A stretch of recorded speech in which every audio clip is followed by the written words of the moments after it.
नमस्कार विद्यार्थियों, हम पढ़ रहे थे 12th क्लास के अंदर स्वतंत्रता एवं समानता और स्वतंत्रता के बारे में हमने अध्ययन किया था। और अब नेक्स्ट हमारा जो बिंदु है वह समानता के बारे में हम पढ़ेंगे। अब देखो, समानता की जो उत्पत्ति है, यानी इस सत्य की जो उत्पत्ति है, समानता की क्या बताइए उत्पत्ति। अब इसकी जो उत्पत्ति किसके कारण हुई है? विशेषाधिकारों के कारण।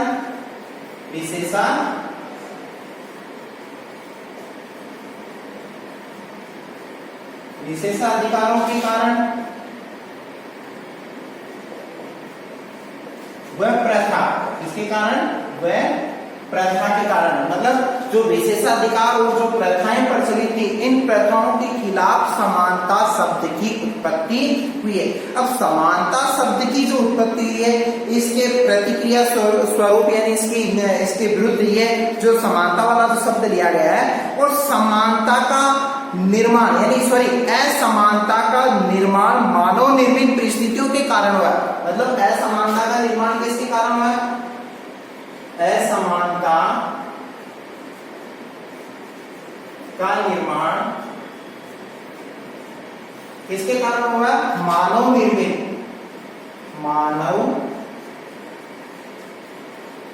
निर्मित परिस्थितियों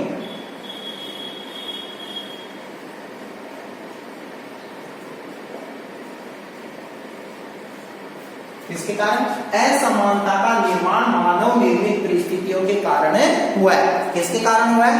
असमानता का निर्माण मानव निर्मित ऐसी परिस्थितियां उत्पन्न हुई है जिसके कारण क्या है? असमानता का निर्माण हुआ है। बाकी प्रकृति प्रदत्त नहीं है, शुरू से ही चली हुई आने वाला शब्द नहीं है। और मानव अधिकारों के घोषणा पत्र में भी ये बताया गया है कि मानव अधिकार के जो घोषणा पत्र, मानव के जो अधिकार है, उस पत्र के अंदर भी ये बात उल्लेखित है। क्या बात उल्लेखित है?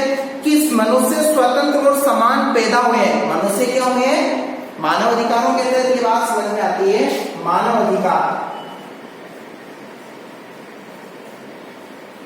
अधिकार के अंतर्गत ये बात उल्लेखित है कि मनुष्य क्या हुआ है? मनुष्य स्वतंत्र व समान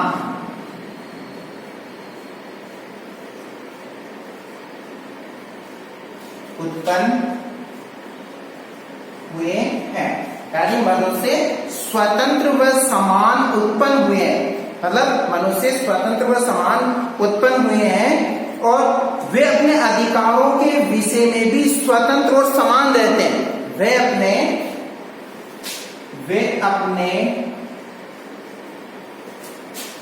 अधिकारों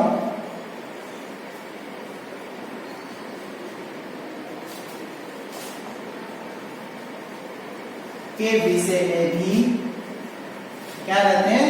स्वतंत्र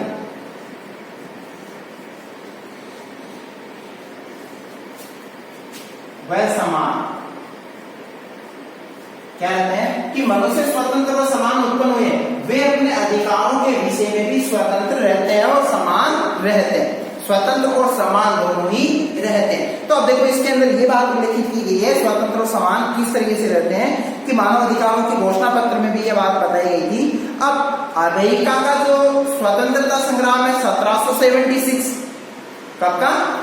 अमेरिका का जो स्वतंत्रता संग्राम है कब का लिखा गया था? सन 1776 के अंदर वहां पे स्वतंत्रता के लिए संघर्ष किया गया था। उसमें भी ये बात उल्लेखित की गई थी कि प्रकृति ने सभी मनुष्यों को समान उत्पन्न किया है।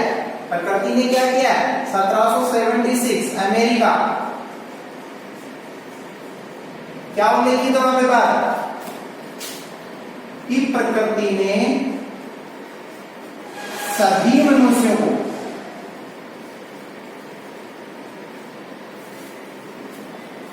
समान क्या किया? उत्पन्न किया है। जब मनुष्यों को प्रकृति ने समान उत्पन्न किया है तो उनके साथ में विभेद कैसा? किस चीज का विभेद? क्यों इस पे कोई भी व्यक्ति किसी भी प्रकार की सत्ता उस पे हासिल करता है?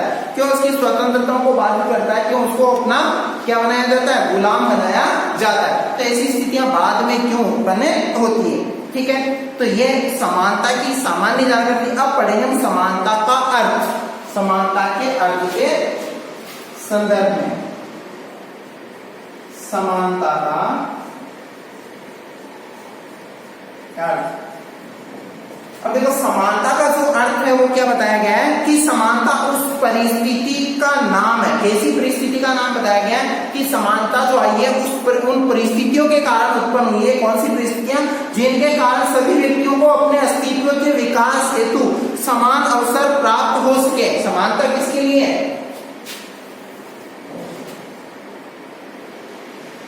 समानता के कारण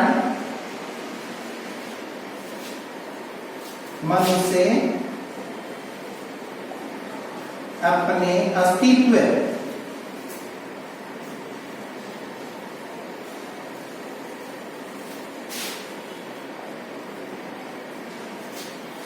समानता के कारण मनुष्य अपने अस्तित्व को कायम कर सके,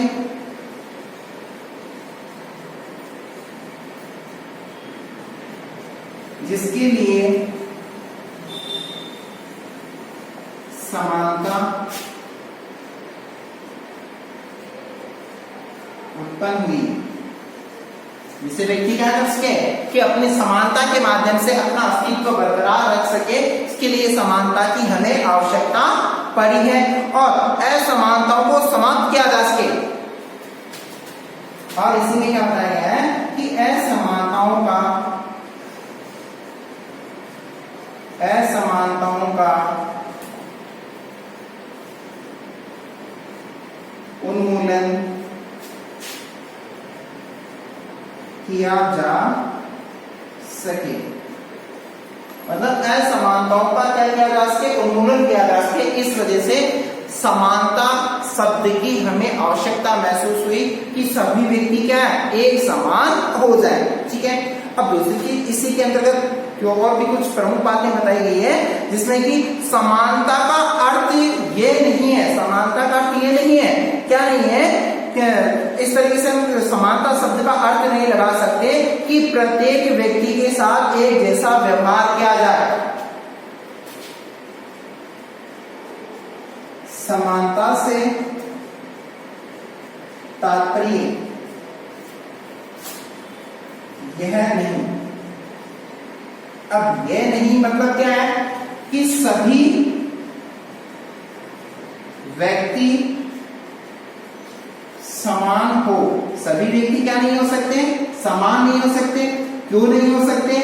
क्योंकि अब समानता के लिए इस तरीके से कयास लगा ले कि चपरासी है वो अपने आप उसका जो वेतन है एक वैज्ञानिक के समकक्ष किया जाए। ठीक है।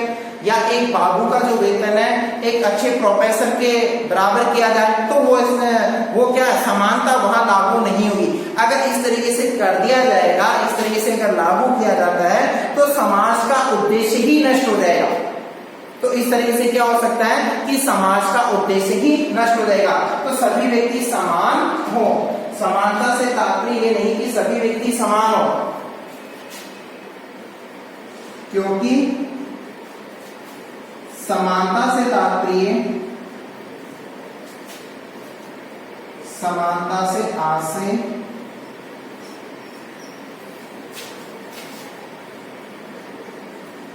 योग्यता के अनुसार क्या होना चाहिए? योग्यता के अनुसार हो। अब योग्यता के अनुसार समानताओं की यहाँ वेतन विसंगतियां भी समानता के अंतर्गत आएगी। तो उस जगह क्या है कि योग्यता के अनुसार होना चाहिए। जो जिस पद पे है उसको उसी पद के अनुसार उसको सम्मान मिलेगा, न कि एक कलेक्टर के बराबर एक छोटे ओहदे वाले व्यक्ति को उसके समकक्ष समझा जाए। That is impossible. तो जिससे क्या हो जाएगा, अगर समकक्ष समझा जाने लगेगा तो इससे समाज के अंदर उद्देश्यप्रद जिंदगी ही समाप्त हो जाएगी। कोई अपना उद्देश्य नहीं लेके चलेगा। ठीक है। और दूसरी चीज कि कोई विशेषाधिकार वाले वर्ग नहीं रहे। बस समानता से तात्पर्य है कि कोई विशेषाधिकार वाले वर्ग नहीं रहे और सबको उन्नति के समान अवसर प्राप्त हो। इसका तात्पर्य क्या है कि विशेषाधिकार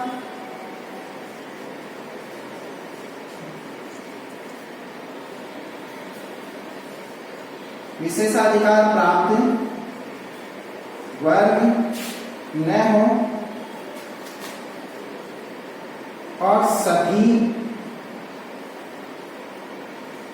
को अवसर की समानता मिले, यानी सभी व्यक्तियों को क्या अवसर प्राप्त होना चाहिए जिससे वो अपनी योग्यता का क्या कर सके, वो प्रचार कर सके। ठीक है, अब समानता के आधारभूत तत्व कौन कौन से बताए गए, इसके बारे में अध्ययन करते हैं। समानता के आधारभूत तत्व, और समानता से तात्पर्य हमने इसके बारे में अध्ययन किया कौन कौन से समानता का जो अर्थ है अलग अलग जगह अलग अलग प्रकार से इसका अर्थ बताया गया है।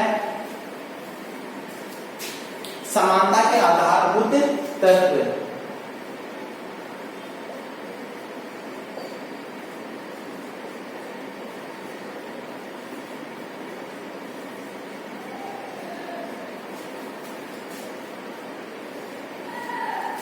अब देखो समानता के जो आधारभूत तत्व उसके अंतर्गत क्या बताया गया है कि समानता लोगों के साथ यानी समानता लोगों के साथ समान व्यवहार ही समानता है। समानता से क्या बताया गया कि लोगों के साथ किया गया समान व्यवहार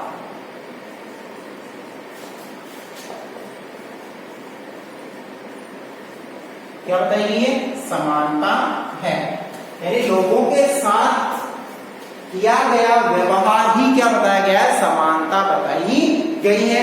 ठीक है, और इसी संदर्भ में दूसरा बिंदु है इसका कि सभी लोगों को विकास के समान अवसर प्राप्त हो। समानता से तात्पर्य क्या बताया गया, सभी लोगों को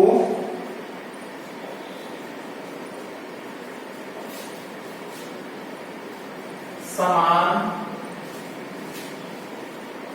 अवसर प्राप्त हो। अब सभी लोगों को क्या मिलने चाहिए, समान अवसर प्राप्त होने चाहिए।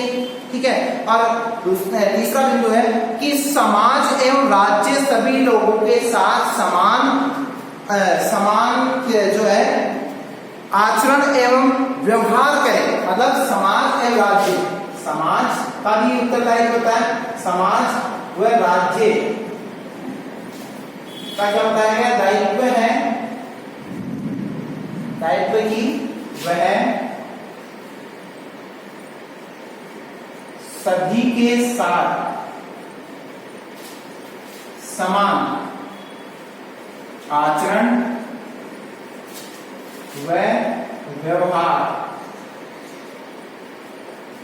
क्या करें, समान आचरण व व्यवहार करें। तभी ये किसका दायित्व बनता है, समाज का भी यही दायित्व बनता है और राज्य का भी यही दायित्व बनता है। और प्रत्येक व्यक्ति को समाज में समान महत्व दिया जाए, प्रत्येक व्यक्ति को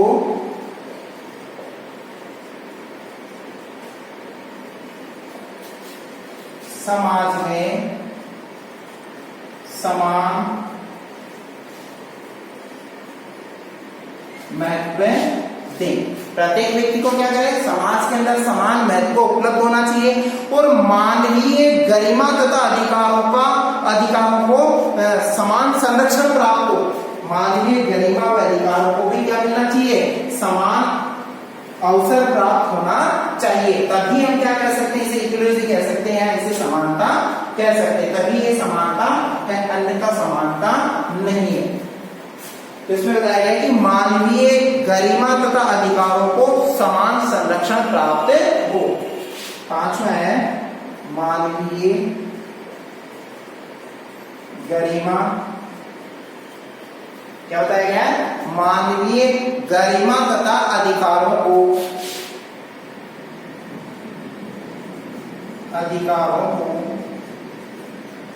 समान अवसर प्राप्त हो। ठीक है, तो इस तरीके से इसके प्रमुख बिंदु ये बताए गए हैं। मानवीय आधारभूत तत्व जो बताए गए हैं, मतलब समानता के जो आधारभूत तत्व है। और छठा और अंतिम जो बिंदु है उसमें बताया गया कि समाज में किसी व्यक्ति के साथ जाति, धर्म, लिंग, वंश इत्यादि निवास स्थान या संपत्ति के आधार पर क्या नहीं होना चाहिए, भेदभाव नहीं होना चाहिए। सभी व्यक्ति के साथ लिंग, नस्ल, संपत्ति,